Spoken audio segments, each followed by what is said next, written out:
Prabhuji, I learned many years Torah. I learned Tanakh, Halacha. I learned many years in Midrasha, and I learned Talmud in the university. And after that, I had the opportunity to read the scriptures of the Eastern religions like Hinduism, Buddhism. And I noticed, to my surprise, that they're all mentioning the state of enlightenment, nirvana, samadhi, as the highest state of spiritual development. While in Judaism, in the Torah, I apparently didn't see any notice of it. So I would like to ask you, why is it that in the Torah we do not find any mention to this state?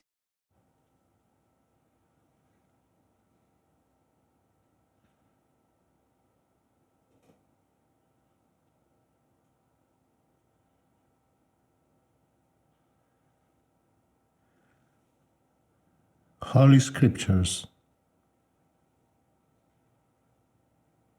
from all times and places all over the history of humanity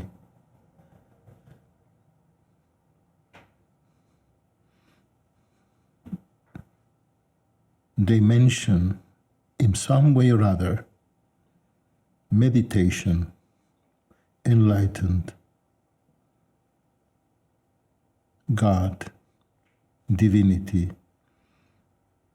the soul. Because they are all spiritual monuments and a legacy from past generations of masters and seekers. So in the same way that the Dhammapada, Upanishads, Quran, Zen Advaita,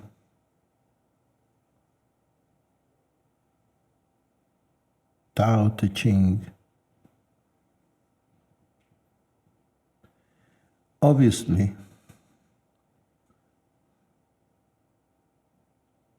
the Hasidic books, all the Hasidic literature, the Talmud,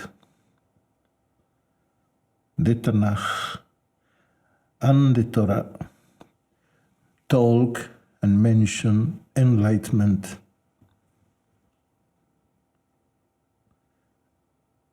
How not? You say you learned the Torah and Talmud for many, many years, but seems that you didn't pay attention to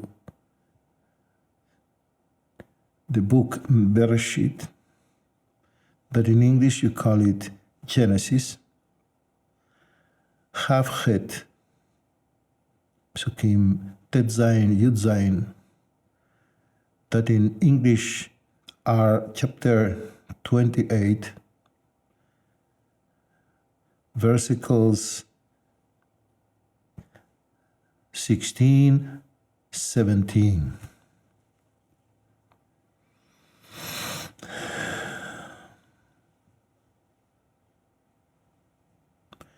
Those two verses mentioned in such a significative way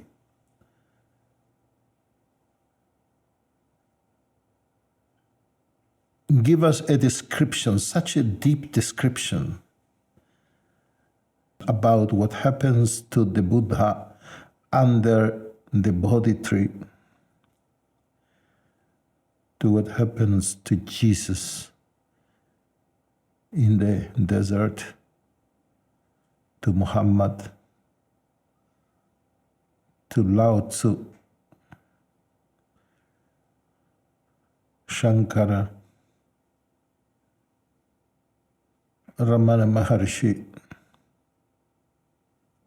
Baal Shem Tov, Rabbi Nachman of Breslev, Rabbi Shneur Zalman, Miladi, etc., etc. So many different masters all over the history. And in this verse, it's about Jacob.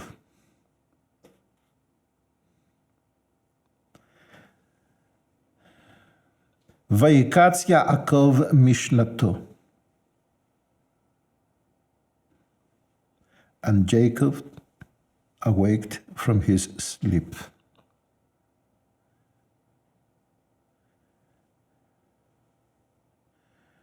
We have two different levels of consciousness: awaken and sleep.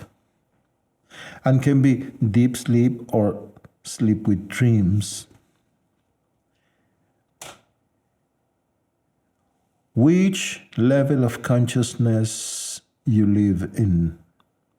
Are you awake or asleep? Whenever somebody becomes nobody,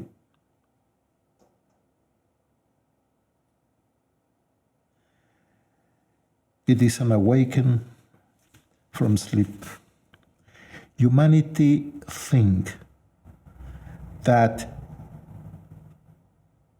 we are awakened. Everyone thinks he is awakened.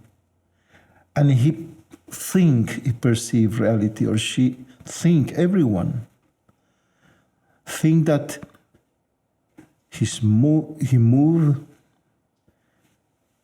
in the reality of an awakened state. But if you analyze the point, you will see that in an awakened state, everything is public. The awakened state is public. Means if there is a table, all the presents see the table. The dream is something private, personal. Nobody can invite others to his dreams.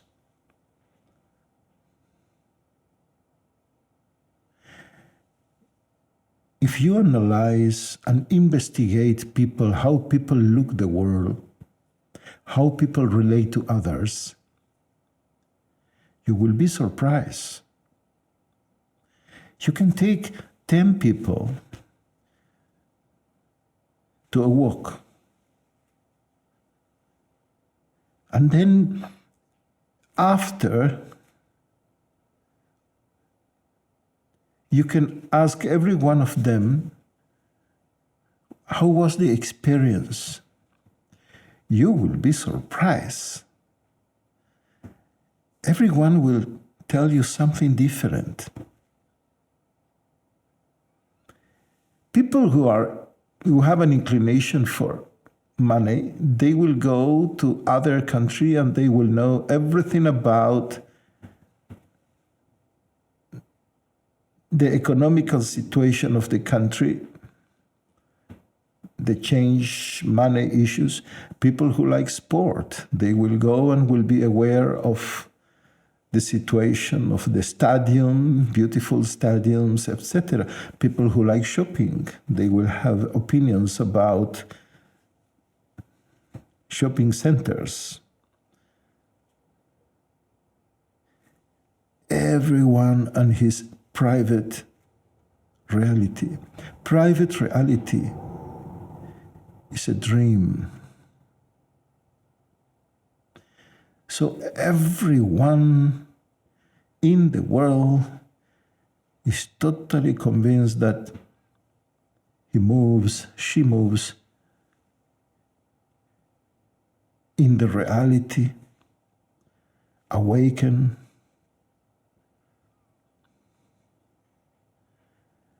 But the reality is that most of human beings are like sleepwalkings. Eyes are open, but they are absolutely dreaming. That is the reason that people collapse one the other, fall, damage others and damage themselves, because they don't see. I mean, you are, but you are not present. You are your dreams, and even project your dreams on the world, on the reality. So every enlightenment, it is nothing else but an awakening to reality. It's not that you receive something new. Nothing really changed, but nothing will be the same. It is the same like you are in your bed, sleep and dream with your pyjama, and somebody call you, and there is an awakening. You are in the bed like you was in the bed.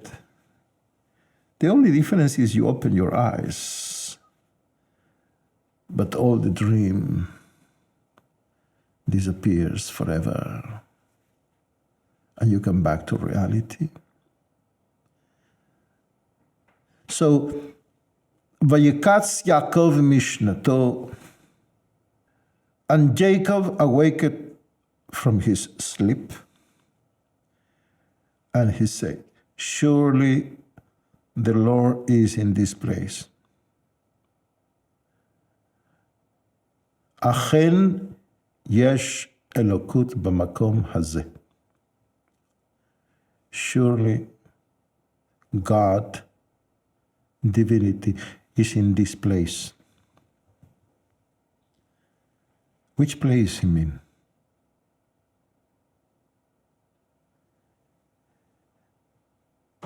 We say that holy books, revealed scriptures, are not busy with geography and history. The issue of all this kind of literature is the inner world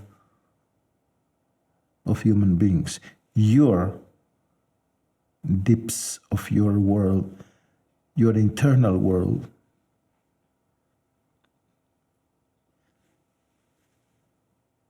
אכן יש אלוקות במקום הזה. Certainly the divine is in this place, מקום הזה. This. In Hebrew, the ze, there is the letter zayin, that is the seventh letter from the alphabet. That means 7 chakras, to go back. לחזור בתשובה, to go back to the hey, 7 chakras. 7 days of the creation, back to the hey, to the divine. And that is this place. So many places in the world, but there is only one that you can call this. This means the place where you are. The place where you are now. And if you remember in the beginning, in Bereshit, Genesis, in the beginning, the divine looked for Adam and say, Ayeka, where are you? Where are you? Where is the place where you are? And that is the guide of the divine. Look for where are you? This you can say only when you Hineni, here, this is the place where I am. The place that you can indicate only with your presence now.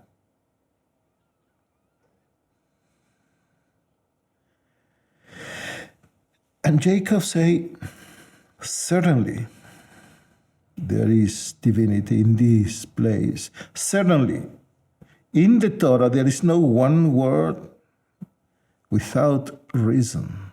Certainly means that I hear about it, I read about it, I hear from others. I went to retreats, to courses, I hear from masters, but was only recycled knowledge. Was not what Shankara called aparokshanubhuti, direct perception. Certainly, but now, certainly, it is certain. I, by myself, perceive it that, and what he perceived. The divinity is in this place. Yesh elokut b'makom hazeh. There is divinity. God is in this place. More than that, einot milevado, say the Torah. There is only God is. All this diversity of names and forms, behind all this reality, relative reality of names and forms, there is only one nature. And when you perceive this nature, that is the essence of your existence, you realize that certainly there is divinity, God, in this place. I am not.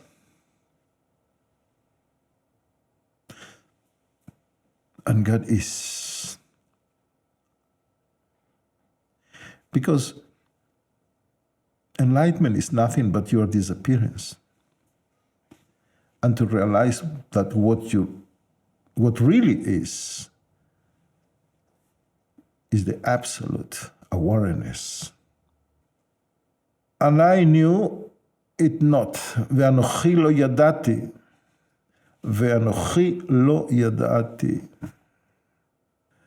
And I knew it not.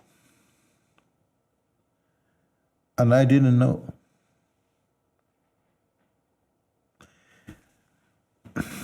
Many people ask sometimes, he is enlightened, she is enlightened, he was enlightened. I will be one day enlightened.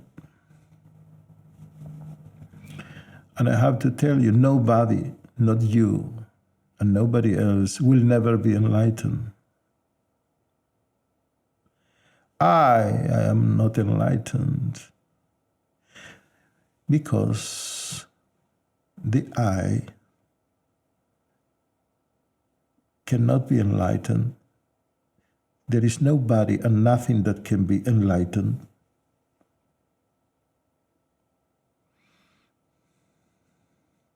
Because this I, this idea, this concept, this feeling of I is nothing else but ignorance of what you really are. So always, always, enlightenment brings you to the position that I didn't know.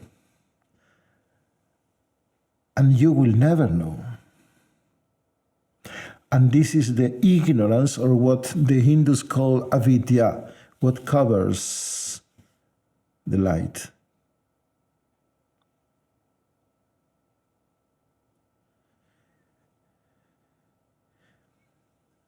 The spiritual searching is a totally, absolute different search from any other kind of search. Because it is not that you look for something that you don't have. It is not that you will achieve something.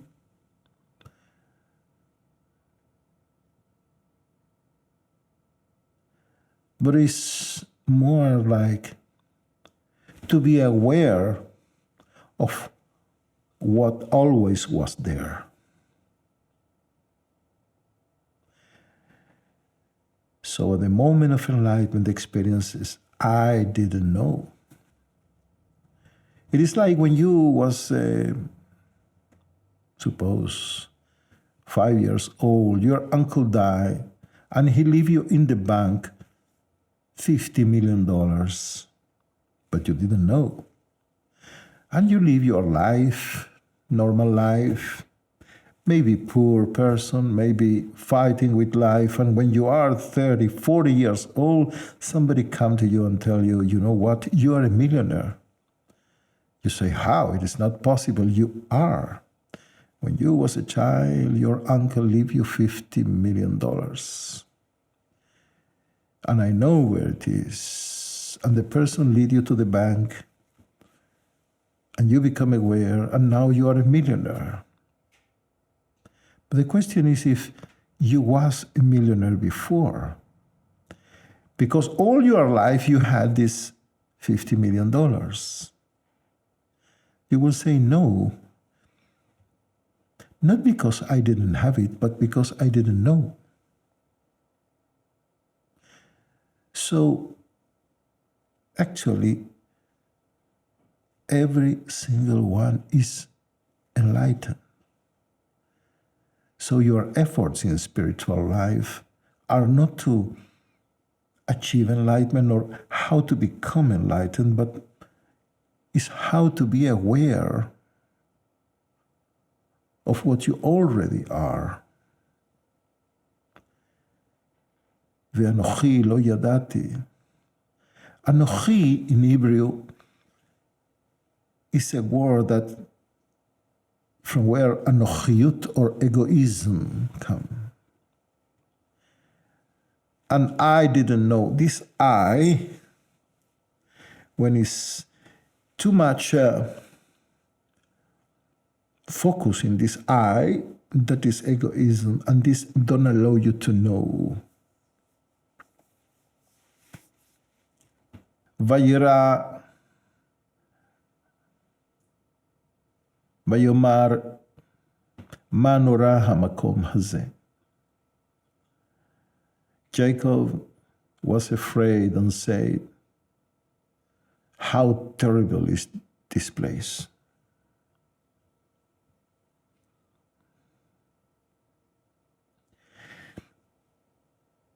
Don't think that enlightenment will be a very nice experience, at least in the beginning.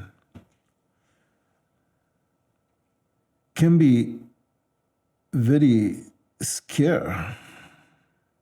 Why? Because try to imagine you are accustomed to live based on this idea of I all your life. Everything you do, think, feel, move around this concept of I. I like, I don't like, I want, I don't want, I decide, my freedom, my life, etc. And not only this life, maybe how many incarnations. And for the first time, in the moment of the awakening,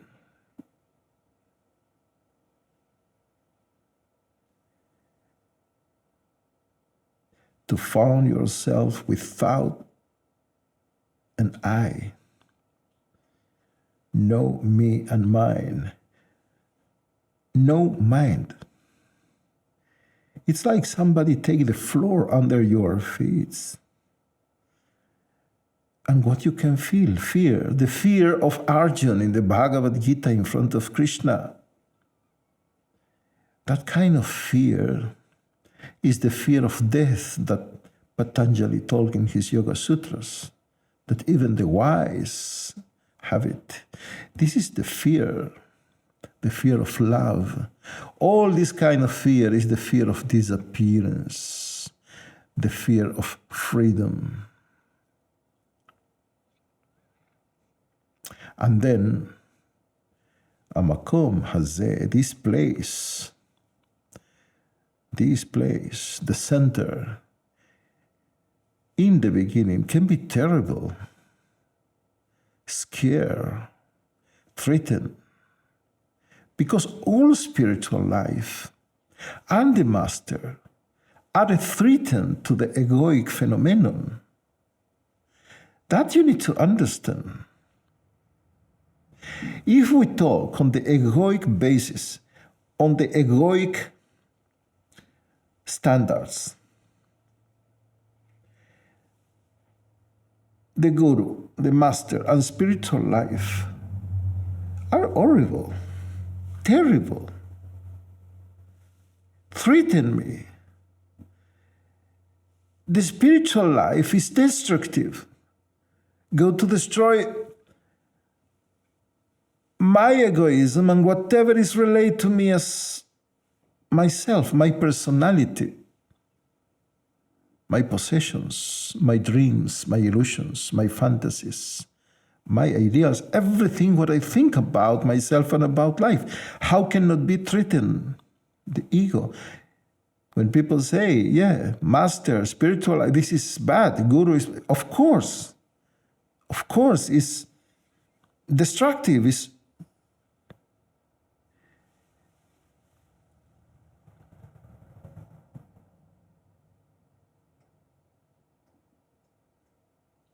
the benefit of the path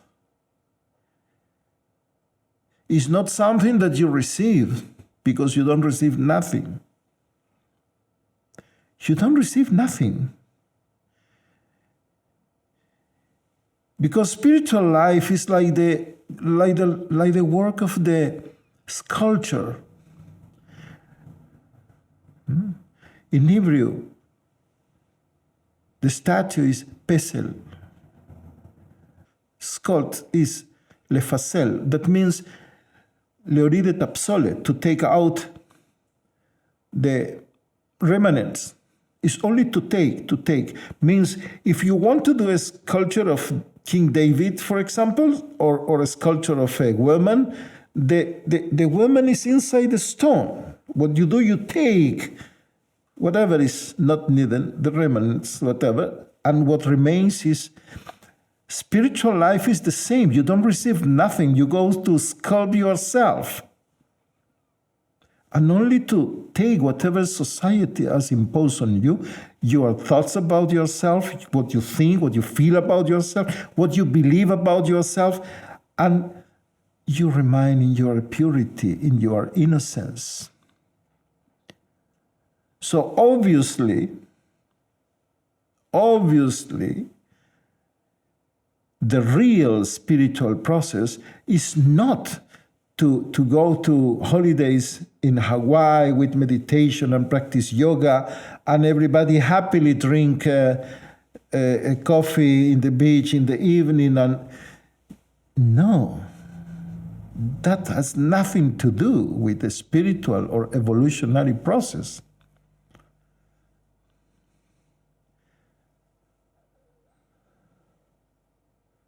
Vayera, he was afraid. Vayomar, and said, Ma nora hamakom ze, how terrible this place is. This. Ein ze kim beit Elokim. This is none other than the house of God. This is none other than the house of God. This is the realization in the awakened, because you live so many years and maybe many incarnations with the idea that this is my house, my body, my possession, my family, my country, my car, my house, everything. Even we fight one with the other countries' wars because this is our territory, this is yours. But if you analyze, if this body, for example, is really my possession, is mine, what is the difference between a possession and a loan? A possession is something that was, is, and will be mine forever. A loan is something that somebody gives you for a certain time but doesn't belong to you. You can use it, and in some moment you will need to give it back. And now, let's analyze if your body is yours. Your brain, your mind, even your feelings come and go.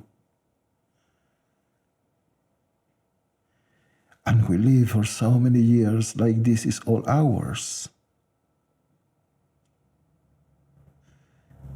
We can go in the night, a group of friends, and see a beautiful mansion, a beautiful house, and we say, nobody inside. We can enter, sit, turn on the TV, open the frigidaire, take food, we all eat, make a party, call other friends to make a nice party.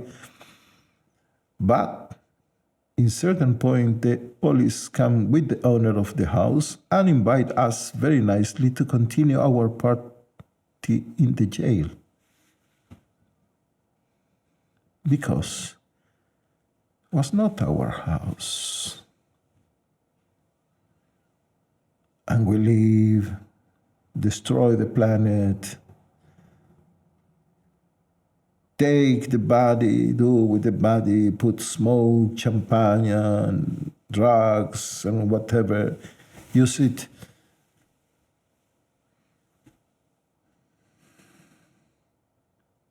Without compassion for the divine, means enlightenment should be out of compassion for the divine, for this for this small particle of the divine in us, that we take it to the garbage with our behavior and places we go, etc. So low places. But in the awakened Jacob become aware of, certainly, obviously, this is none other than the house of God. And this, one more time, he refers, Jacob, to this, ze, veze, this, sha'ar hashamayim.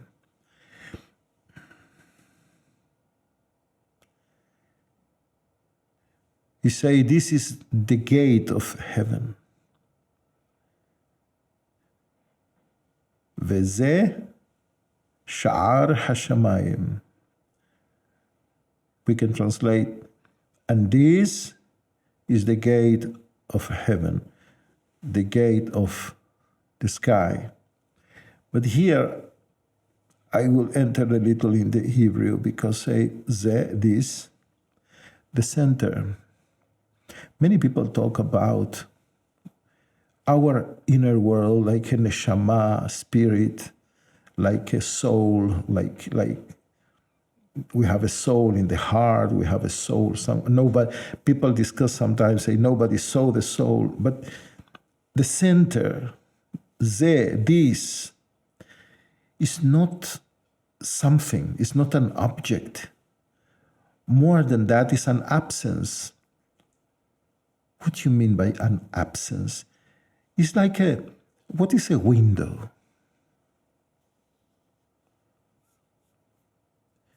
We used to make joke, friends, many, many years ago, when I was very, very, very adolescent. And I have a friend, Ezra. And I told him, you know what is a good business? And I say, he think about how to do big business, say to sell holes. Holes, you say. What do you mean? Yeah? If somebody need a glass, he need a hole for the glass. And he thought, this is very weird, the way you think. And it was only jokes, how you can sell a hole. It means something that is nothing. A window. What is a window? If not a hole? No? In the wall, a hole. It's not something. It's the absence of a wall. No? What is the door? Same thing. It's an absence of, it's not something, it's not an object.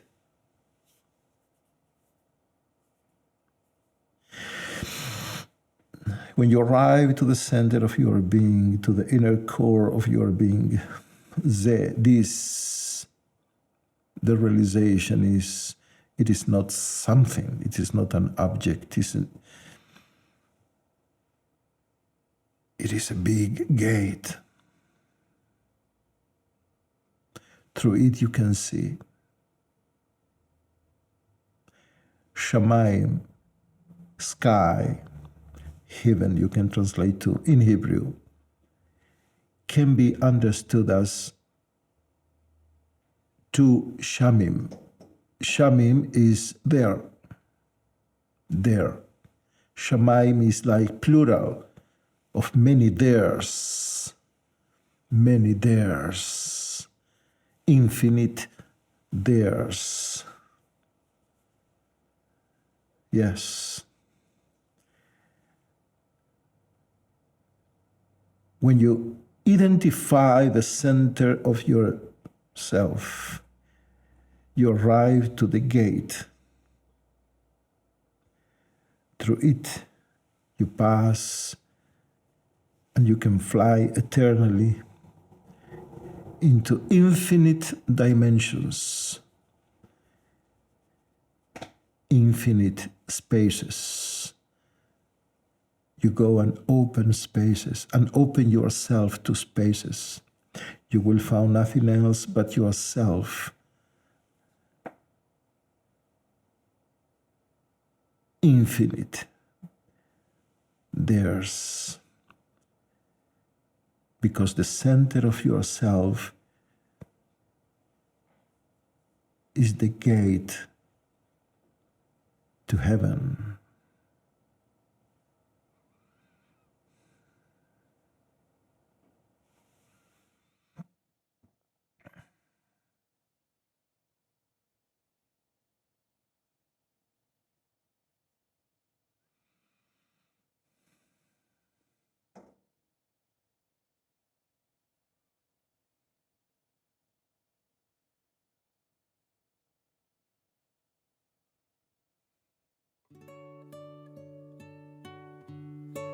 you.